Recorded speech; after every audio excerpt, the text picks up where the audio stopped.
Claro, tengo media hora, es un desafío, porque así como que me antecedió la palabra, dijo muchas cosas, las cuales no estoy de acuerdo, y también me gustaría utilizar esta oportunidad para animar a los estudiantes de Derecho, los abogados, que no de ver, si bien es cierto, los militares, los guerreros, pelearon por la independencia, que son catalogados como héroes, no es menos cierto que fue el trabajo de los abogados los que le dieron carne al esqueleto de la República. Es decir, si no es por los abogados, aquí no se hace la República. Entonces, de allí que es muy importante lo que ustedes están estudiando. Y conecto esto con el tema discurso de la postura, 15 de febrero de 1819. Discurso de apertura del Congreso de Angostura, convocado por Simón Bolívar. Ustedes saben, Simón Bolívar no era abogado, tampoco era militar de carrera. Llegó a ser cadete de las milicias de hombres blancos criollos en San Mateo. A los 16 años se graduó de cadete y trató de terminar su carrera militar en España. No lo hizo, pero se casó, luego regresó y se dedicó a los negocios en su hacienda. Era una ciudad muy rica.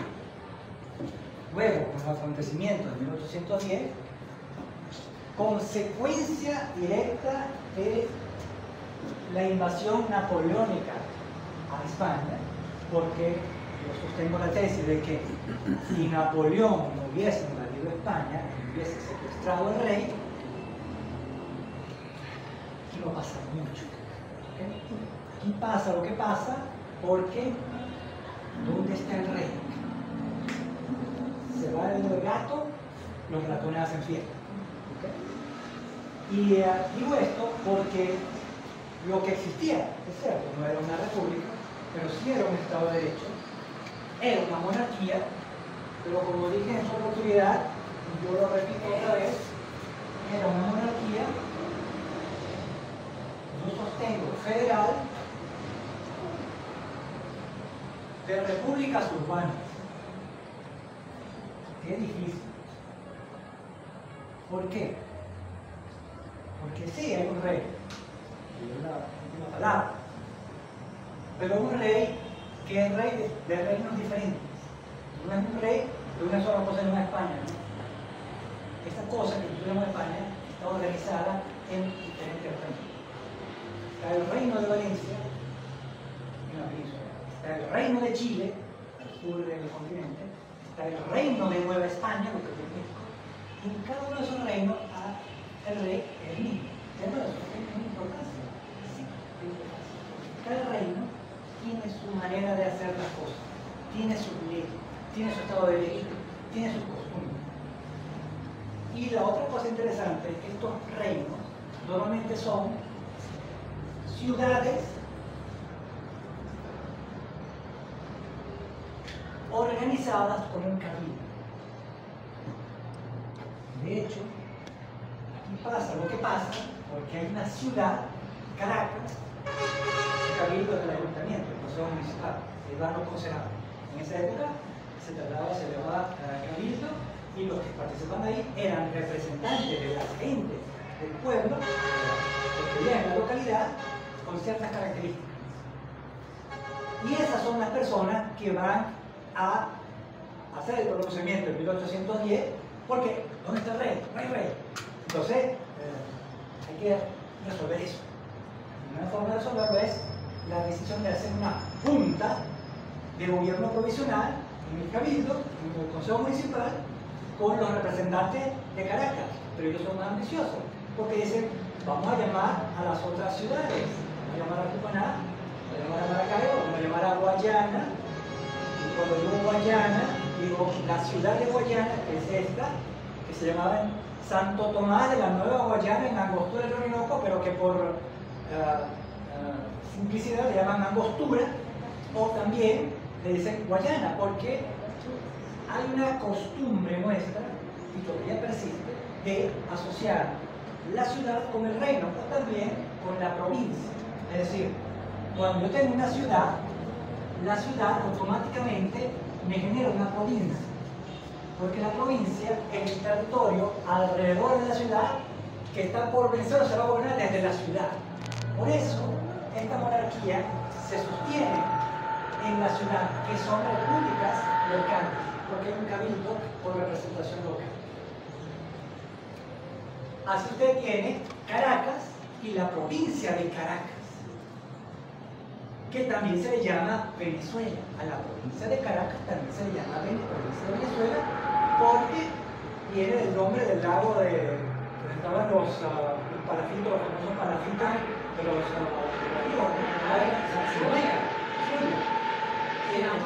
allí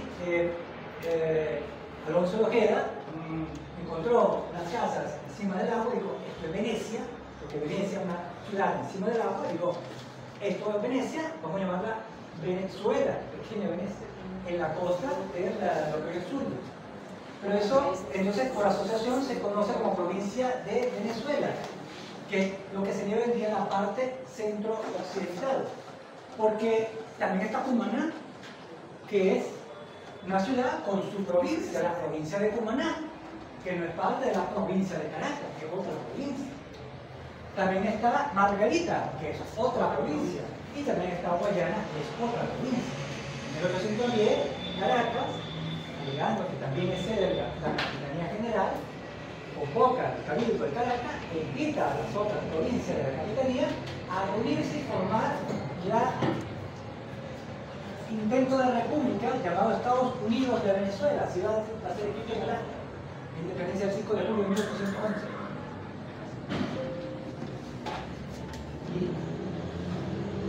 ¿Y qué con eso? Esa acta, ese congreso de 1811, tiene como miembro abogados. Son todos abogados. Abogados no educados en la Universidad Bolivariana, no son graduados de la Universidad Carmen Callacucho, no. Son graduados de la Universidad de Caracas, porque en Caracas hay una universidad y allí forman abogados. Hay un abogado muy famoso que es Juan Germán Rocio, el que va a tomar, digámoslo así, la redacción principal del acta. En mi opinión, Juan Germán Rocio, que nació en el estado Guárico, y estudió Derecho, en esa época se estudiaba bachiller en Derecho Civil y Canónico, después licenciatura en Derecho Civil y Canónico, y después doctor en Derecho Civil y Canónico. Él es un experto en Derecho. En mi opinión, para esa época, es el mejor abogado de Venezuela en ese momento. Y si me dicen que también es el mejor de toda la hispanidad, de todos los países que hablan español, yo les creo. ¿Por qué? Porque Juan Germán Rocio hizo muchas cosas. Ustedes deben estudiar la vida o la historia de vida de Juan Germán Rocio como abogado. ¿Por qué? Él, por ejemplo, consiguió, no me voy a extender acá porque tenemos solamente media hora. Él, por ejemplo, consiguió que a unas negras la declararon blanca. Él hizo que a las negras la declararon blanca. Y entonces, los derechos que tenían las blancas se los dieron a las negras. Él lo consiguió, usando el tribunal. No lo he explicado cómo lo hizo, pero se lo hizo. Porque el caso de las hermanas Bejarano. Él derrotó a todos los abogados de Venezuela. Él derrotó a todos los abogados de Venezuela en un caso para ser admitido al colegio de abogados. Porque los abogados de Venezuela en el colegio no lo querían admitir. Él lo llevó a juicio y les ganó a todos los abogados de Venezuela. Es un tipo peligroso, este abogado. Él fue el que salvó a Boves, el Gallo. Boves había sido sentenciado a cárcel, mazmorra, por contrabandista, porque en la monarquía federal de la República había Estado de Derecho. El contrabandista se castigaba y el que robaba se le castigaba. A Boves se le había encontrado culpable de contrabando y se le había sentenciado para ir a la mazmorra en Puerto Cabello y luego a Puerto Rico y ser desterrado a la península. Juan Germán Rocio consiguió conmutar la pena y Boves terminó en calabozo, pero en calabozo estado Guárico, no en la mazmorra de Puerto Rico. Eso hizo el abogado Juan Germán Rocio. Y es importante que ustedes recuerden ese nombre porque él fue... Sí, y muchos otros también se lo llevan de muchas otras cosas. Entonces, claro, ¿qué pasa? Juan Germán Rocio es un tipo que sabe de ley. No es el único, pero claro, el asesor aburrido. Él va a estar en la costura. Porque, ¿qué ocurre el 15 de febrero de 1819? Simón Bolívar tiene el discurso de apertura del segundo Congreso venezolano, porque el primero fue el de julio de 1811, que declaró la independencia. Ahora, ¿por qué Bolívar hace eso? O sea, ¿por qué convocar otra vez el Congreso de Venezuela? Porque han cambiado muchas cosas desde 1811 a 1819. Por ejemplo, ya el rey está. Es decir, Napoleón había invadido España, había secuestrado al rey de España, no había rey, o sea, aquí la gente estaba haciendo todo lo que estaba haciendo, pero ya, para 1889, ya se acabó esa historia, el rey regresó. Entonces mucha gente quería enderezar las cosas como estaban. Entonces Bolívar, viendo todos los días lo que significaba eso, y también, por una cosa importante que ya vamos a ver, para darnos de tiempo, él necesita la persona jurídica, es decir, él tiene que mostrarse como yo soy el presidente de una república que existe, que vive, que palpita. ¿Y cómo hago yo para validar que existe una república? Es a través de un congreso donde se congregan los representantes de la nación, del territorio, para condensar en ellos el poder público. O sea, en el congreso, allí aparece el poder del pueblo, del territorio, de la gente, y ese poder es el que yo voy a representar. ¿Okay? De hecho, una de las primeras cosas que dice Bolívar, que yo entrego mi mando, que lo había recibido cuando la campaña admirable, a los soberanos representantes del pueblo. Es decir, yo entrego al pueblo mi mando. Ese es el concepto de república. El poder lo tiene el pueblo. A diferencia de la monarquía el poder lo tiene el rey. ¿Okay? De hecho, antes de esta época, en 1800, si a alguien de este territorio le preguntan, ¿usted quién es? ¿Usted es venezolano? Lo más probable que diga, no, yo soy católico, súbdito del rey de España. No había un concepto de yo soy venezolano, yo no soy venezolano. No, eso no existe, porque lo que tienen en la mente es que son parte de algo más grande. Entonces, claro, por eso el motivo él convoca el Congreso. Fíjate que lo convoca para el 1 de enero, pero por problema llega al 15 de febrero. Ahora, en ese momento la guerra no está ganada. Venezuela, aquí en Venezuela, más o menos Venezuela, la República.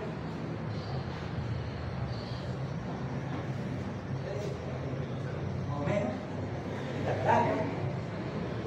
Venezuela en 1819 todavía está peleando contra Murillo. Solamente Margarita es territorio firmemente libre. Solamente Guayana es territorio donde no hay combates con mucha frecuencia y mucha intensidad. El resto, en Cumaná, en Barcelona, en Barinas, en Casanare, porque Casanare pertenece ya a la Nueva Granada, que es Colombia. En esos territorios todavía se pelea, pero aún así Bolívar necesita legitimar todo lo que está haciendo y convoca al Congreso para que se reúnan los representantes de 6 provincias. La provincia de Margarita, la provincia de Cumaná, la provincia de Barcelona, la provincia de Guayana, la provincia de Barinas, la provincia de Casanare. Casanare es el nombre del río que desciende de los Andes. Bogotá, desciende de los Andes del río, se conecta con el Meta y del Meta al Orinoco. Casanare es un río, de hecho es el río que navegó mi tocayo Antonio de Berrío cuando fundó Santo Tomás de Guayana. Él bajó de los Andes, tomó el río Casanare, luego el Meta y luego el Orinoco y fundó Santo Tomás de Guayana. Esta zona es una zona llanera, como la de Apure, pero está en el lado colombiano. Entonces él convoca los representantes, diputados de Casanare, Barinas, Guayana, Barcelona, Cumaná, Margarita y de Caracas. Caracas no es territorio libre. Caracas está bajo poder del Morillo, de las tropas realistas. Pero él alega hay muchos del Congreso de 1811 que andan corriendo por ahí, escondiéndose en estos territorios. Yo los voy a recoger, uno de ellos, Juan Germán Rossi, que estaba en 1811, no está en Caracas, había sido llevado a Península, había regresado, entonces, como él está por aquí, yo lo voy a meter aquí también. ¿Okay? Y se convoca con 5 representantes, 5 diputados por cada una de estas sedes. En total, 6 por 5, 30. Hay 30 diputados. Después, bueno, algunos no llegan a tiempo, etc. Lo interesante acá, y esto creo que es bueno que ustedes son como abogados, que se hace un reglamento electoral, o sea, la convocatoria es antes de enero, de febrero, en octubre 1818. ¿Okay? O sea, ya en ese momento dice, yo necesito el Congreso. Hace una convocatoria. No hay un CNE para organizar las elecciones, se nombra una junta, una república militar, formada por militares, generales. Se hace un reglamento. ¿Cómo va a ser la elección de estos diputados? Hay que hacer, todo esto es importante a la hora, ya vamos a ver, de proyectarse hacia el exterior, porque una de las cosas más importantes que necesita el Bolívar es el apoyo internacional para seguir la guerra, porque todavía España es muy fuerte. Es muy interesante el reglamento electoral para estos diputados. No voy a tener a detallarlo, pero me llama la atención, por ejemplo, los diputados tenían que ser personas que tendrían una riqueza de al menos 300 pesos o una profesión o arte liberal conocida. ¿Por qué? Porque no van a cobrar por eso. Los diputados del Congreso no van a tener salario. ¿Por qué los diputados no van a tener salario? Porque se supone que en el Congreso se van a congregar las personas preocupadas por concebir, por mantener a la República de Venezuela, y luego se va a descubrir que van a concebir otra república, que es la República de Colombia, porque en ese Congreso se va a plantear la unidad de Venezuela como Nueva Granada para hacer a Colombia. O sea, es el Congreso de la concepción de Colombia. Entonces, para concebir, no puedo estar contratando a la gente para que haga el trabajo de la concepción. La concepción es un acto de amor. Una concepción, el hombre con la mujer se unen y conciben a un ser. Aquí se van a congregar por un acto de amor, no de negocio, para engendrar la República de Colombia. O sea, no existe salario de papá, un salario de mamá. Papá hace papá sin que le pague. Puede trabajar de carpintero, de herrero, pero le pagan por herrero o por carpintero, no le pagan por ser papá. Mamá trabaja limpiando de secretaria, ¿ves? Pero le pagan por limpiarse, no le pagan por ser mamá. O sea, la función mamá no tiene un salario asignado. Por eso se piensa que los diputados no pueden cobrar nada. Son trabajos, son un trabajo, son justo de amor. Entonces ustedes deben tener con qué vivir. De hecho, todos estos 30 diputados tienen con qué vivir. No. Juan Germán Rossi dice que es uno de los mejores, es el mejor abogado de Venezuela. Y tal vez de toda la hispanidad, o sea, de todo el territorio que habla español. También va a estar Francisco Antonio Sea, tocayo del doctor Francisco.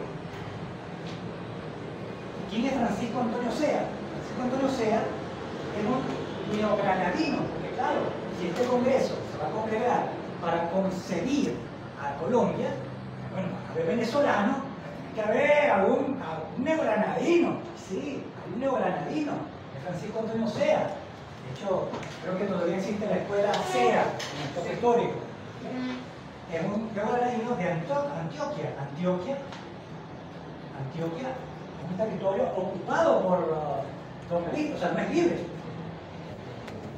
Pero Francisco Antonio Sea es un personaje muy abogado, conoce de leyes, y también es científico. Francisco Antonio Sea, creo que está del lado pacífico del pueblo. Francisco Antonio Sea, toda esta gente ya tiene, por ejemplo, Juan Germán Rossi tiene 56 años.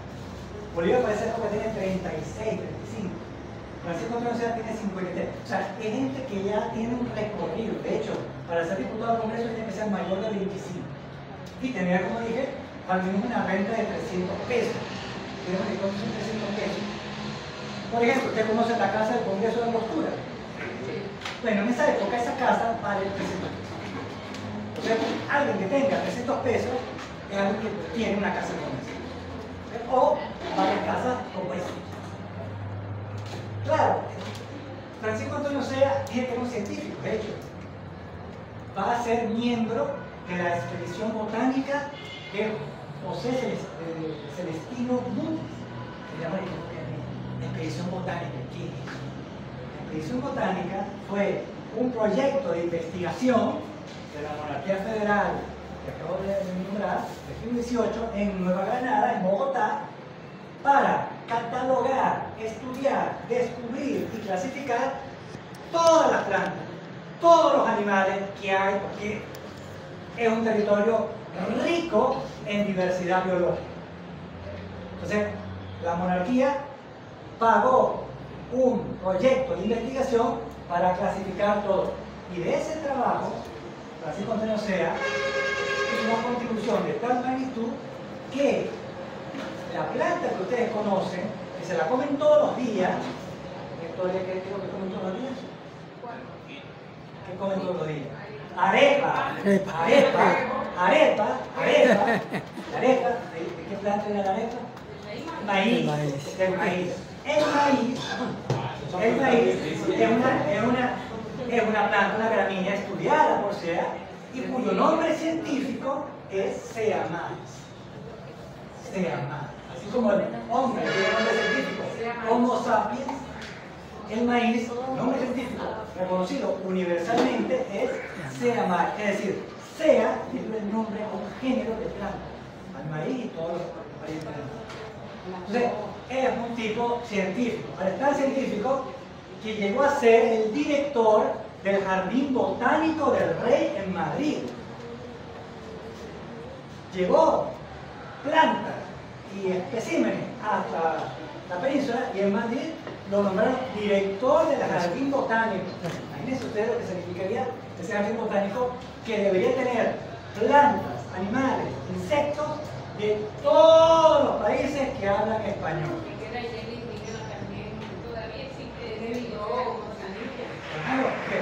Bueno, si no es porque los indios lo ayudan, es que no se hace nada de eso, obviamente. Ajá. Entonces, lo que quiero destacar acá, esta gente son gente preparada, gente con posibilidades y son conocedores de la ley. De hecho, Simón Bolívar, cuando hace su discurso y entrega el mando, el presidente del Congreso es Francisco Antonio Sea, el de Latino. Y Francisco Antonio Sea le devuelve el mando porque dice: usted ha hecho un buen trabajo, siga haciendo el trabajo que está haciendo, que está bien bueno. Y él se lo devuelve. Y Francisco Antonio Sea va a ser nombrado vicepresidente de la República de Venezuela porque todavía no ha nacido Colombia. De hecho, todo el trabajo del Congreso durante el año 1819 hasta diciembre 1819, 17 de diciembre también, es para pasar de la concepción al parto. O sea, todo eso es gestación. Gestación para que nazca Colombia. Y en Colombia nace el 17 de diciembre de 1819, como República de Colombia. Ustedes la conocerán como que la Gran Colombia. Jurídicamente hablando, como el texto de los OAS, no, eso se llama Colombia. Colombia es Venezuela y la Nueva Granada, y estos son todos sus diputados. Y Francisco Antonio Sea va a ser el primer vicepresidente, porque ellos se van a dar una constitución, como mencionó el doctor, de acuerdo a los principios de Montesquieu. Pero hay una cosa mucho más interesante, que es que Francisco Antonio Sea, después de haber parido a Colombia, en 1819, inmediatamente le da un encargo de enviado plenipotenciario para que vaya a Europa a informar. Nació Colombia, Colombia los quiere, Colombia quiere tener relaciones, amistad con todos ustedes, así que vamos a reconocerlo. Es decir, quiere que Inglaterra reconozca Colombia, que Francia reconozca Colombia, que España reconozca Colombia. Y él va a hacer un trabajo, Sea, de tratar de conseguir ese reconocimiento. Inclusive va a ser algo muy interesante que todavía no ha sido suficientemente investigado, pero que tiene su germen o su punto inicial en esa unidad, porque una cosa que descubre Bolívar, que se acuerda Bolívar, es que yo esta guerra no la puede ganar sola Venezuela, esta guerra no la puede ganar sola Nueva Granada. Es indispensable la unidad de los dos para ganar la guerra. Sola Venezuela no puede, sola Nueva Granada no puede, tienen que estar juntas para poder.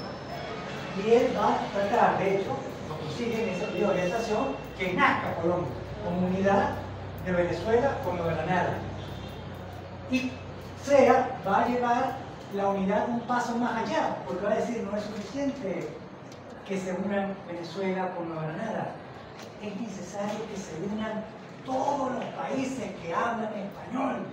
SEA va a llevar a Europa una propuesta de confederación hispánica, que incluye no solo a Venezuela, no solo a Nueva Granada, sino también a Chile, sino también a Buenos Aires, sino también a Perú, a México, inclusive a España, a la península. ¿Por qué? Porque él entiende algo. Todos aquí son abogados, no saben lo que está pasando.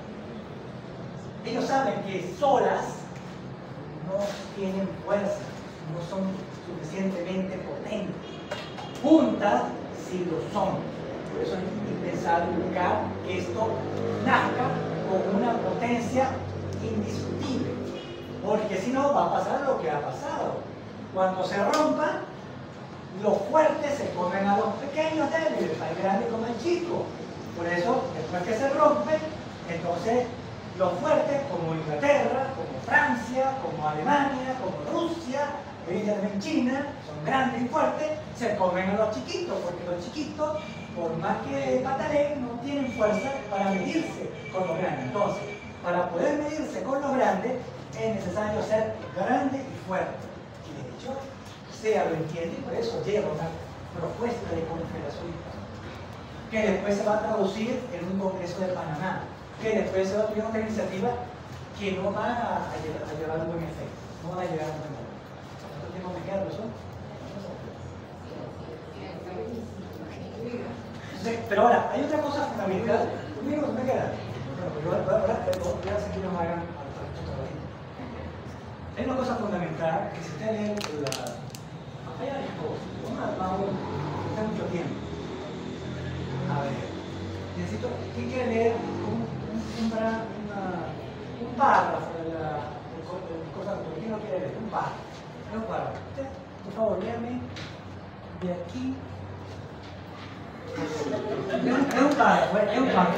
De aquí al punto final del párrafo. Por favor, en voz alta para que escuchen ellos.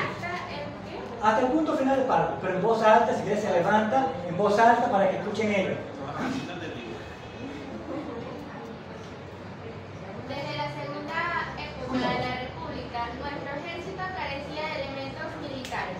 Siempre ha estado desarmado, siempre le han faltado municiones, siempre ha estado mal equipado. Ahora, los soldados defensores de la independencia no solamente están armados de la justicia, sino también de la fuerza.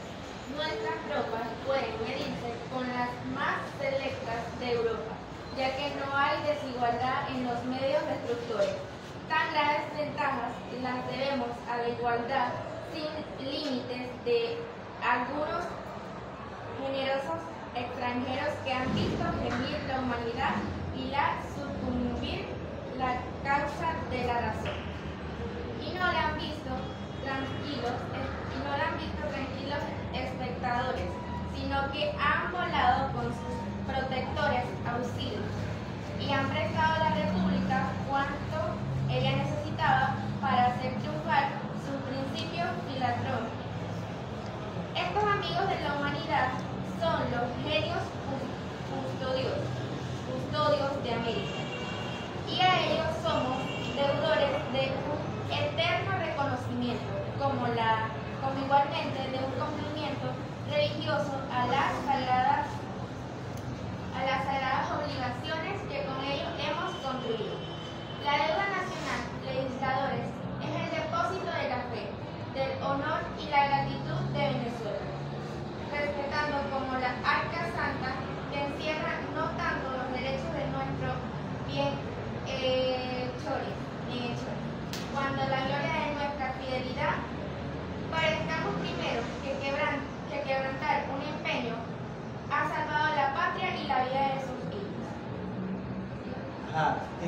lo que está diciendo él en ¿qué está entendiendo? Él habla de generosos extranjeros, amigos, ¿qué? Amigos protectores, deuda nacional. Y fíjate, esta parte es la última parte del discurso. Es decir, después de haber dicho tantas cosas, esto lo dice al final, ¿para qué? Para que se acuerden de esto. Esto es lo que dice al final. Perezcamos antes de incumplir el pago de la deuda. ¿A quién le está hablando él? Pueblo. Es decir, él está confesando. A nosotros nos dieron real. ¿Quién? Los protectores de la humanidad. ¿Quiénes son los protectores de la humanidad? Los ingleses. A nosotros, los ingleses, nos dieron real. Y ellos están pidiendo que se les pague, porque eso es inversión, eso no es regalo, eso no es donación, eso es deuda. Y hay que pagarles. Congreso, diputados. Primero me muero antes de no pagar la deuda. O sea, la vida, pero hay que pagar la deuda. ¿Por qué hace eso? El discurso se traduce al inglés al día siguiente por el coronel Hamilton de Inglaterra. Y en pocas semanas está en Londres. Porque en Londres están los prestamistas que ya han prestado mucho dinero. Recuerden ustedes que desde 1811 andan por ahí unos venezolanos pidiendo real para la guerra. Ya anda por ahí Luis López Méndez. ¿Se acuerdan de López Méndez? Que acompañó a Bolívar con Andrés Bello. Entonces, digamos, Andrés Bello era el intelectual, el que sabía de leyes, de latín, de escritura. López Méndez era el sobrino de Miranda, casado con la sobrina de Miranda, que tenía, digamos, lo social, las relaciones. Y Bolívar era básicamente el jefe que nos damos cuenta. López Méndez se queda ya tramitando dinero para comprar, para hacer la guerra. ¿Y para qué quieres tu dinero para la guerra? ¿Qué se hace con el dinero en la guerra? Armamento. Se compra armas, fusiles, se compra municiones, se compra pólvora, se compran barcos. Si ustedes leen la correspondencia del almirante Luis Brión, se van a dar cuenta de todo lo que se compra. Porque todo el tiempo el almirante Luis Brión no hace sino recordar los 5.000 pesos que me debe del florete que hice en Nueva York a Margarita, los 3.000 pesos que adelantamos allá le enviaba. Eso es todo un recordatorio real. Luis Brión. Bolívar sabe que los prestamistas en Londres quieren seguridad. ¿Y cómo les da seguridad? Les dice, miren, nosotros vamos a pagar todo. Me muero antes de no pagar. Ese mensaje llega a Londres. ¿Y qué ocurre? ¿Qué pasa con los prestamistas y los acreedores? El hombre dice, claro, este va a pagar. De hecho, Francisco Antonio Sea, cuando lo mandan, va a transmitir más real, porque la República necesita más real, porque para hacer la guerra hace falta real. Ya llegan a tener un préstamo, un empréstito de hasta, si no recuerdo mal, 2 y 3 millones de pesos. No, millones de pesos, no, que son más o menos equivalentes. Bueno, ya dije yo que son 100 pesos. 3 millones de pesos, 5 millones de pesos en préstamo. Es mucho real. ¿Para qué? Para pagar. ¿Qué van a pagar? Entre otras cosas, soldados, porque van a llegar legionarios británicos, van a llegar fusiles, van a llegar vestidos, van a llegar botas, van a llegar todo lo que hace para hacer la guerra. Y eso se compra, no se regala. Y para comprarlo necesito real. Así que el Congreso, por favor, ayúdenme a pagar la deuda y a pedir más real para hacer la guerra. El Congreso lo va a hacer, porque va a ser uno de los trabajos de Francisco Antonio Sea. Entonces, ya para ir terminando, claro, el Congreso de Cultura es fundamental para ustedes, porque es trabajo de abogados. De hecho, yo aquí les dejo un tema que ustedes deben investigar bien. Es tanta, pero tan poderosa la influencia de los abogados, que si usted pega el ojo y se da cuenta de toda la América española, donde hay universidades, porque así como está la Universidad de Caracas, hay Universidad de México, hay Universidad de Lima, hay Universidad de Santiago en Chile, allí donde hay una universidad hay una escuela de derecho, y donde hay una escuela de derecho se forman abogados, y si usted pega el ojo se va a dar cuenta que alrededor de la escuela de derecho se activa un fenómeno, un proceso de constitucionalismo, de creación de república. No es una casualidad que todo el territorio va a quedar plasmado en república.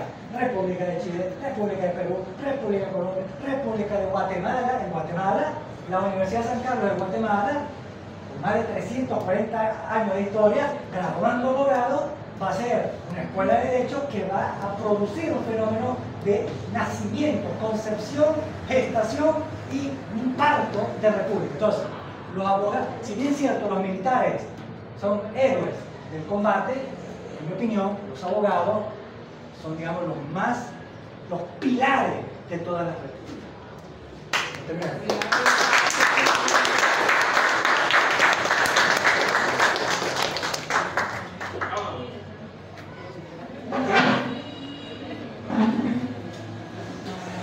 ¿Alguna intervención?